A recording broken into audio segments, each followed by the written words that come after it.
In the annals of American crime history, few names echo as hauntingly as that of the Black Dahlia. She was born Elizabeth Short, an ordinary girl from Boston with dreams bigger than the city's skyscrapers. She yearned for the limelight, aspiring to be an actress, a name remembered not for her death, but for her life. Yet the world would come to know her not for her talents, but as the victim of one of the most chilling murders in the annals of American crime. The Black Dahlia, as she would later be dubbed by the media, was found brutally murdered in Los Angeles in 1947. Her case wasn't just another statistic. It was an enigma wrapped in a riddle, a grisly tableau that sent shockwaves across the nation. The mutilation of her body, an act of violence so grotesque, it seemed to belong in the realm of horror fiction, not reality. But who was the Black Dahlia before the headlines and the horror? Before the whispers of her name became synonymous with unsolved crime? She was a young woman, grappling with personal challenges, enduring family struggles, and nursing a heart broken by the tragic loss of her fiancé in World War II. A woman who, despite her trials, dared to dream of a life under the Hollywood sun. Yet, in a cruel twist of fate, her aspirations led her not to the silver screen, but to a grim end on the cold streets of Los Angeles. Her unsolved murder has since sparked countless theories and endless speculation. It's a tale that has been retold in hushed whispers and bold headlines in books and on screens, a tale that continues to unsettle and intrigue. The Black Dahlia was not just a name but a symbol of a mystery that has kept the world intrigued for decades. Behind the infamous moniker, the Black Dahlia was a young woman named Elizabeth Short. Born and raised in Boston, Elizabeth was just an ordinary girl with extraordinary dreams. She was the third of 5 daughters, a middle child in a family that knew its fair share of struggles. Her father, once a successful businessman, vanished in the wake of the 1929 stock market crash, leaving her mother to single-handedly raise the girls. Yet, amidst these hardships, Elizabeth held on to her dreams of stardom. From a young age, Elizabeth was captivated by the glittering world of Hollywood. It was more than just the glamour that drew her in. It was the promise of a life far removed from her humble beginnings. She yearned to become an actress, to see her name in lights. In her late teens, she made the bold move to Los Angeles, the city of angels and dreams, in pursuit of her Hollywood aspirations. However, life in Tinseltown was not as Elizabeth had imagined. She struggled to make ends meet, and her dreams of stardom remained just that, dreams. But despite the harsh reality, she never lost her hope, her sparkle. In the midst of these struggles, there was a glimmer of happiness. Elizabeth fell in love with a young soldier named Major Matthew Michael Gordon Jr., who was stationed at the 2nd Air Commando Group. They planned to marry, but tragically, Gordon was killed in a plane crash just a week before the end of World War II. This loss was a devastating blow to Elizabeth, adding another layer of tragedy to her life. Elizabeth Short was not just a headline, not just a murder victim. She was a young woman with dreams, with hopes, with love and loss. She was a daughter, a sister, a lover, an aspiring actress. And while her dreams of stardom may not have come to fruition in the way she had hoped, her story, her name, has become immortalized in a way she could never have imagined.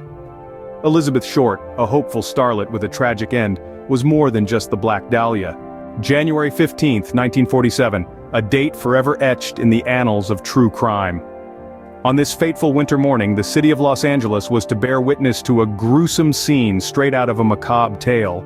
In a vacant lot on South Norton Avenue, an unassuming woman stumbled upon a sight so horrifying it would haunt her for the rest of her life. There, discarded like yesterday's news, lay the mutilated body of Elizabeth Short, the woman who would later become infamously known as the Black Dahlia. Her body, drained of blood and scrubbed clean, was severed in 2 at the waist, with surgical precision that suggested the handiwork of someone with a disturbing familiarity with the human anatomy. The corners of her mouth were slashed from ear to ear, giving her a grotesque, everlasting grin, a chilling mockery of her once captivating smile. In an eerie display of depravity, her body had been posed, legs spread wide, arms raised above her shoulders. A chilling tableau that stood in stark contrast to the ordinary residential neighborhood where it was found. Her dark hair, usually neatly coiffed, was now matted with dew, and her once bright, hopeful eyes were forever closed, her dreams of stardom brutally extinguished. Elizabeth Short's murder was not just a homicide. It was a spectacle, a gruesome exhibition designed to shock, to horrify, and to captivate a nation. The killer had not just taken her life, they had stolen her identity, transforming her from a hopeful young woman into a symbol of unspeakable violence. The discovery of her body marked the start of a relentless manhunt that would span years and consume the resources of the Los Angeles Police Department. The case would draw the attention of the nation, with newspaper headlines blaring the grisly details of the murder, forever linking the name Elizabeth Short with the moniker, the Black Dahlia. A grisly discovery that sent shockwaves across the nation, marking the beginning of a mystery that would confound investigators for years. The Black Dahlia case wasn't just a murder investigation, it was a labyrinth of theories and dead ends.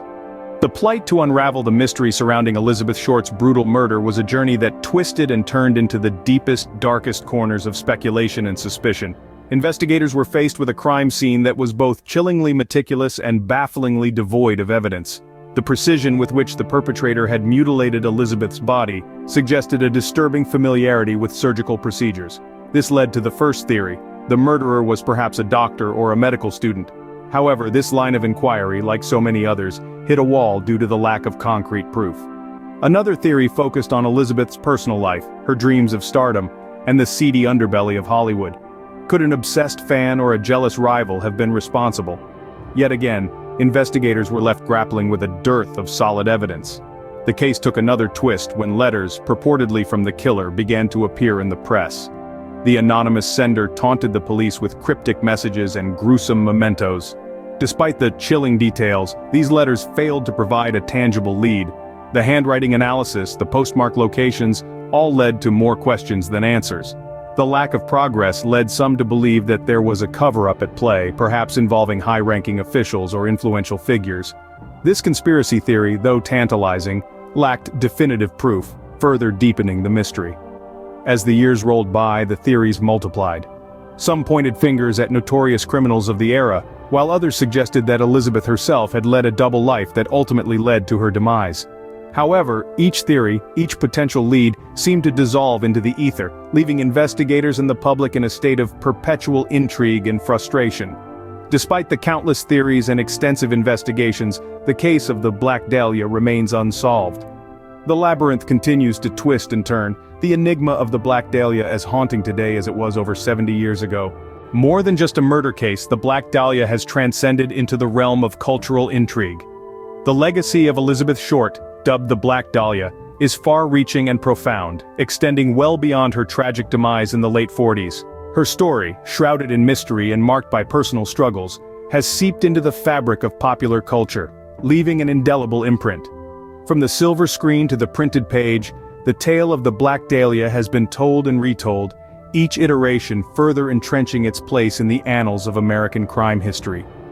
Short's aspirations of becoming an actress may have never materialized in her lifetime, but ironically, her story has become a script in itself, inspiring a multitude of films, books, and television shows. The gruesome nature of her murder, the enigma of her character, and the myriad theories that swirl around her unsolved case have proved to be a potent blend, captivating audiences and fueling their endless fascination. But the influence of the Black Dahlia case extends even further. It has shaped the way we perceive and consume true crime narratives. It has sparked conversations around the vulnerability of aspiring young actresses in Hollywood, a theme that still resonates today. And it has underscored the importance of relentless investigative journalism, as the search for the truth behind Short's murder continues unabated. In the world of true crime, the Black Dahlia case has become a touchstone, a symbol of the enduring allure of unsolved mysteries. It has captivated the minds of detectives, crime buffs, and the public alike, a testament to our collective fascination with the darker side of human nature. Yet amidst the intrigue and speculation, we must not forget Elizabeth Short, a young woman with dreams and aspirations, whose life was tragically cut short.